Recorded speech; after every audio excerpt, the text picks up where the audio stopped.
Si Dios es tan bueno, ¿por qué permite que la gente sufra? También es otra pregunta que está fuera de lugar. Dios, cuando hizo al hombre, lo hizo para ser feliz.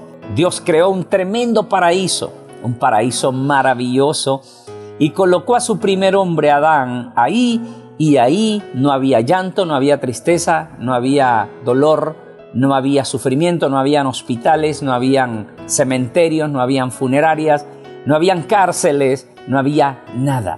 Pero la palabra dice en Romanos 6:23, porque la paga del pecado es muerte. Entonces el hombre, al transgredir la ley de Dios, él cayó en sufrimiento.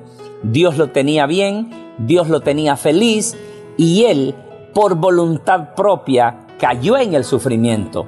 Entonces Dios no mete a sufrimiento a nadie.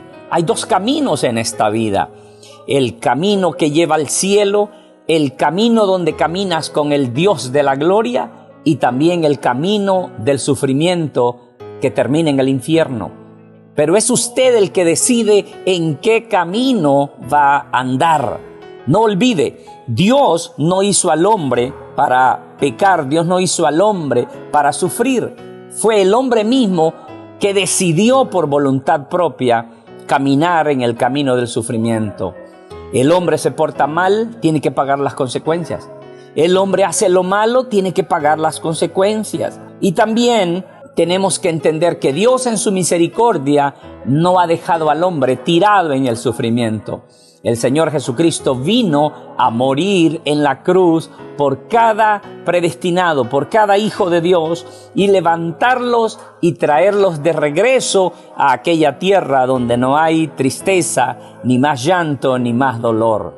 El amor de Dios es tan grande, el amor de Dios es tan infinito, que no nos quiso dejar tirados en la oscuridad, no nos quiso dejar tirados en el lodo, sino que Él personalmente vino en carne a levantar al hombre. Al morir en la cruz, Él abre una puerta para que nosotros regresemos a aquel lugar donde no hay tristeza. Pero también caminando en el Señor nos pasan muchas cosas. Pero tenemos que entender que Dios permite ciertas cosas, ciertas pruebas duras.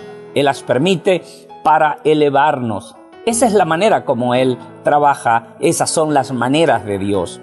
Él viene, permite una prueba, pero luego te eleva. Y después de esa prueba, porque recuerde que Dios sabe más que nosotros. Recuerde que Él es más inteligente que nosotros. La palabra dice, porque mis pensamientos no son vuestros pensamientos. Y a veces Él nos quiere elevar a algo grande, pero primero nos tiene que purificar a través de la prueba, a través del fuego. Una vez que estamos listos, que hemos sido pasados por la prueba, entonces nos coloca en eso glorioso que nos quiere elevar o que nos quiere colocar. Mira José. José fue vendido por sus hermanos, traicionado por sus hermanos, vendido a Potifar. La mujer de Potifar lo acusó falsamente, terminó en la cárcel. Pero estando en la cárcel, él, de ahí de la cárcel, fue a interpretar los sueños a Faraón y terminó siendo el segundo del rey, el segundo de Faraón. José terminó con un anillo de autoridad, terminó siendo el señor del trigo, y él pudo quitarle el hambre al mundo, pudo quitarle el hambre a su familia. Entonces era necesario que José pasara por estas pruebas, por estas aflicciones, por estas tristezas. Era necesario para que fuera entrenado para lo que venía. Job, recuerde que el diablo le quitó los hijos, le quitó las propiedades, le quitó todo, pero Job se mantuvo fiel.